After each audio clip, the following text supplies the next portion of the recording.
মিয়ানমারের রাখাইন রাজ্যে বাংলাদেশ থেকে বিভিন্ন পণ্যের চোরাচালান হচ্ছে, এমন মন্তব্য করেছেন খাদ্য উপদেষ্টা আলী ইমাম মজুমদার। দুপুরে কক্সবাজারের খাদ্যশস্য চোরাচালান প্রতিরোধ ব্যবস্থা জোরদারকরণ সম্পর্কিত মতবিনিময় সভায় তিনি এমন মন্তব্য করেন। বলেন, মিয়ানমারে আগে থেকেই সার এবং জ্বালানি তেল পাচার হতো, তবে ওপারে সংকটের কারণে হয়তো কিছু পাচার বেড়েছে। সীমান্তে চোরাচালানের সাথে বিজিবির কিছু সদস্যের সম্পৃক্ততার অভিযোগ সম্পর্কে আলী ইমাম বলেন, সরকারি সব দপ্তরে কিছু ছিদ্র আছে, তবে প্রাতিষ্ঠানিকভাবে বিজিবি কমিটেড। অবশ্য অভিযোগের তদন্ত চলছে বলেও জানান খাদ্য উপদেষ্টা।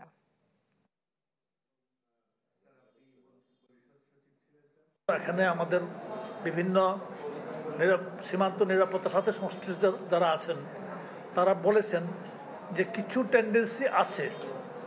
টেন্ডেন্সি আছে, তবে অ্যালার্মিং কিছু না, এটা বড় বাড়তে পারবে না।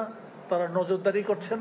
এখানে যাদের কথা বললেন তাদের মধ্যে কিছু লোক থাকবে না এই ধরনের, এটা আমি করছি না, কিন্তু মূলত প্রতিষ্ঠান হিসেবে এটা কিন্তু এফিসিয়েন্ট এবং কমিটেড, আমি যেটা মনে করি আর কি। এবং তাদের এখানে লিডারশিপে যারা আছেন তারা এখানে প্রতিশ্রুতি দিয়ে গেছেন। ক্রস চেক করার জন্য বিভিন্ন গোয়েন্দা সংস্থাও আছে, অন্যান্য সংস্থাও আছেন, এখানে পুলিশ আছেন, জেলা প্রশাসক আছেন, তারাও দৃষ্টি দেখবেন।